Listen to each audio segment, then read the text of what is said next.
Καλησπέρα φίλες και φίλοι. Πολλές φορές μου έχουν πάρει τηλέφωνο για κάτι πολύ συγκεκριμένο. Με ρωτούνε απλά πράγματα, όπως π.χ. Ωραία, έχουμε ένα κινητό τηλέφωνο το οποίο ενώ είχε μια σπασμένη οθόνη, ξαφνικά η οθόνη αυτή βρίσκεται να είναι άρτια. Τι κερδίσαμε, λέει? Τι κερδίζουμε στη ζωή αυτή? Μήπως τελικά κερδίζουμε τα πάντα? Για αρχή, μια ελπίδα. Το σκεφτήκατε?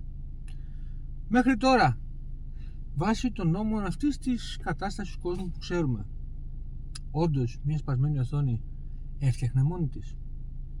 Όχι. Έχει συμβεί πολλές φορές. Ναι, πάρα πολλές. Σε υπολογιστές, σε λάπτοπ, σε ιστορίες, σε ό,τι ακριβώς πάει και δίνει το νοιάζομαι του ο κάθε μαθητής. Πολύ βασικό αυτό το κομμάτι.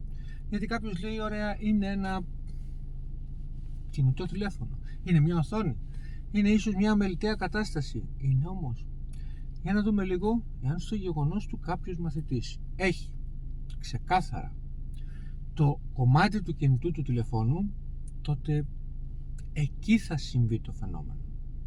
Αν έχει όμως το κάταγμα του παιδιού του ή το πρόβλημα του συγγενή του ή και του ιδίου, εκεί θα φανεί το θέμα, εκεί θα συμβεί το φαινόμενο. Πολλοί μου λένε, και γιατί να το πιστέψω? Μην το πιστέψετε, βιώστε το, και εδώ είμαστε. Σας χαιρετώ.